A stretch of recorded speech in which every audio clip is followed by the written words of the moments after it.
handle Texas Tech's pressure or tempo? Oh, well, defensively, their pressure caused a lot of issues for us tonight. I thought made us hurry through, got us out of rhythm. All in all, I thought we handled the up-tempo of their offense and had some things decently. But at the end of the day, we have, they executed better than we did. We had opportunities to make plays, and having people there, we didn't. We had opportunities to, close gaps and make things happen. We missed 2 field goals. They make their field goals. A lot of different things in this game that that we were outplayed. What went into the decision on the opening drive to go for it on 4th down? It's 4th and less than 1. You're playing a team that scores a lot of points. It's going to be up tempo. Who went down and scored on us right away. We need to be aggressive in a game like this, and it was a heck of a call by Andy and play and those things. But at first it wasn't one that kind of in the analytics or whatever said so. But when I saw the spot of it right away and quickly asked Andy if he had one, and he did. So again, we need to be aggressive, and we'll continue to do so. You get 8 explosive plays on offense. What enabled that to happen?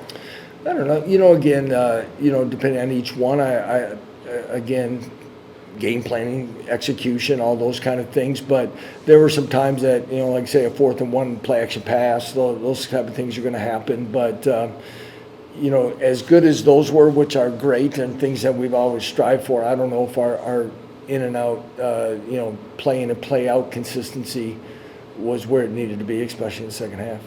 Coach, first half 341 yards, second half 193. What second half adjustments did Texas Tech make defensively? Repeat those again, sir. I'm sorry. 341 first half total yards on offense, 193. Yeah, I think some was pressure. I think there were some things that they're getting more people around the box and some things, and anything that we were trying to do a little bit further downfield was off rhythm with pressure, and so credit them. And that would probably be the biggest thing right now. Some quarterback questions. You want Ethan there at the end of the game. Is Jason what's his status? Was that just more? Yeah, Jason took another shot in the mid part of his body, just like he did at the end of the game last week, and just at that quick point was not able to return. We'll see where that's at heading in the next week, because it's been 2 consecutive weeks now, and so we'll see. And with Jalen Daniels, was he just available to go? Someone? Yeah, I just at that point, and where everything's at with him, that point of standing around in this weather would not be a wise decision to put him out there right now. But he's practicing every day, and it's very close. Before he got hurt, Tyree Wilson, how big of a game? How'd you kind of prepare for him? Just knowing he's one of the best pass rushers in the league. Again, just knowing where he's at and things, you've got to be aware. Some of the things there's, maybe a little extra, chip and awareness here. But again, we've up until I don't know what our sacks. I haven't seen anything, so I'm not sure where everything was. Like I said, though, being aware and working some protections, to give help and take advantage of it. But at the same time, a lot of things we were doing was in the play action game anyway. Something that we don't see a lot from this team, penalties. What do you think contributed to those? Yeah, there's some very uncharacteristic ones that are very disappointing. I think we had 10 tonight. That's higher than we want to be. A couple of them just getting lined up. That's jumping out. Some are anxious and aggressive ones, which okay, but then the other ones, like I said, a couple of the holding calls that's concerning at this time of the year when guys are banged up and not practicing all the time as much as you want, and we've got to analyze that, and are they moving well enough to be productive, especially at key moments. But it's something that comes back to me, and I've got to do a better job. So another hard running effort overall from Devin Neal. How do you assess just the way he played and the effort that he gave? Yeah, again, considering everything that we're putting on his shoulders right now at this stage of the season, he's had his 2 most workmanlike carry totals these last 2 games. highly productive. You know, the one thing he does do, you know, he's in good rhythm. You know, he sees things, and you can see some of those, maybe not necessarily the big play, but those consistent maybe 7, 8, 10-yard runs because he's got a good feel for how things are playing out. How big was that fourth down stop that Lonnie made? Is that it just instinctive for him to make that stuff like that? Well, you know, it was a good call, well executed. You know, that's one of the times where we did execute well when we had people. You know, there's a lot of times we had chances to make plays behind the backfield, give them credit. We didn't. And, you know, you're going to look at some things statistically and, you know, you're going to wonder why the deficit, what it is. But so it's a matter of stepping up, making plays. That fourth down was very big at the time. And, you know, just like we thought we had good momentum going into halftime, trying to at least to get a field goal, we throw an interception. You know, and if we could have stacked it and then get the ball coming out the second half, you know, you really got a chance to really flip the momentum in this game. We all look surprised by Tyler Shuck's running ability.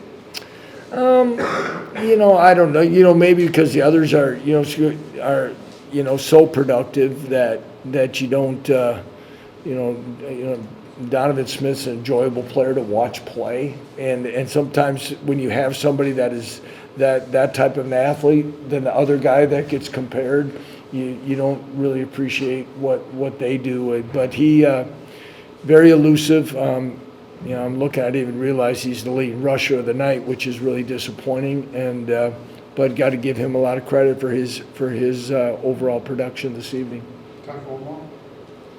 Coach, just wondering, what's your relationship like with Joe McGuire? How long does that date back? Well, you know, I met Joey last year for the first time, you know, when he was at Baylor, and he came up and he talked to me saying that, you know, I'd had a relationship with Matt Rule when he was at Temple. And, you know, I kind of always kind of stayed somewhat in touch. And Matt had mentioned him or something to Joey, and so Joey wanted to come up and introduce himself, and we exchanged numbers. You know, he got my number after the game and sent me a text. We've kind of texted here and there. Got a lot of respect for him, a lot of, you know, what he's doing here and his energy and obviously his success as a high school coach in this state, and now what he's doing here at Tech. Can you talk about how hard it was to gain consistency throughout the course of the game? It was difficult. We can never really find a rhythm. We can never really just consistently execute. So that was just kind of frustrating all night, and it's just kind of one of those where, you know, you got to accept it and watch the film and move on. Yeah, you know, I felt like it was one of those things where we just couldn't, you know, get out of our own way. So, you know, we just, every time we were, you know, starting to get a rhythm, we you know, shoot ourselves in the foot. So, you know, just got to, you know, keep eliminating our bad ball, and, you know, we'll move on, we'll learn from this, and we'll be better because of it. I mean, I'll piggyback off what they said. We just couldn't get out of our way. Every time we'd make something happen, we'd take a couple steps back. We just got to clean up and just play good ball for 4 quarters. Defensively, Kenny, how hard was it to try to get more pressure on their quarterback to disrupt the timing of Shook? I mean, we were trying to get pressure all day. Sometimes we weren't able to get there. We just got to execute on the back end and make sure if we're not getting there or if things aren't happening, we got to make sure we're doing our part and execute as a whole. Dirk, the number of self-inflicted penalties, what do you attribute those to? You know, that could be a multitude of things, lack of focus, just not really focusing on the details, or maybe it's something that you didn't really pay attention to in practice and now it came up when the lights are bright. So there's a bunch of different reasons that we kind of hurt ourselves, but I mean, we can't do it. That's not acceptable. I want to ask you just about the play, on, you know, 4th and 1 that Lonnie made right there at the end of the second quarter. What is it about Lonnie that he's able to make those crucial plays in crucial situations? I would say it's his grit, his motor. Lonnie has a motor that can go all day. When Lonnie feeling good, So it was just Lonnie being Lonnie. He was able to slice through and make a play for a tackle for loss. So that's what we expect out of Lonnie. So. Mason, what contributes to the big playability for the offense? You guys 8 explosive plays of at least 20 yards, many over 30 yards. I mean, yeah, it's just the execution of it. I mean, you know, I think any play in our offense can go, you know, the distance. So, you know, when we're playing well, we play really well. But, you know, when we, you know, like I said, can't get out of our own way, it's you know, it's ugly at times. Is that something y'all noticed on film, maybe preparing for Texas Tech, that they kind of were giving a little bit big plays? I mean, sure, not every defense is perfect, so, we saw some things that we thought we could, get after them, and, we did in some facets, and, in other facets we didn't, so, that's just football, you win some, you lose some, so. Ask Coach Leipold about Tyree Wilson. How aware y'all of him before, obviously, with his ability to get to the quarterback? We knew they had, a pretty good front seven, so, we just, I didn't do, my part, in protection whenever I was in. So, I think everyone's got to own, what we see on film and move on. So, we let up too many pressures. They're known for going, at tempo, I guess for you, Kenny. As far as preparation and execution, how did you guys maybe not allow that to work so much to their advantage? All week, for the last couple of weeks now, we've been hammering that in practice just to make sure we're on our P's and Q's, trying to speed up different things, various things in practice just to help us be prepared and have our cleats in the ground when they're about to have the ball. All right, thanks, guys. Thanks. Thank you. Thank you guys.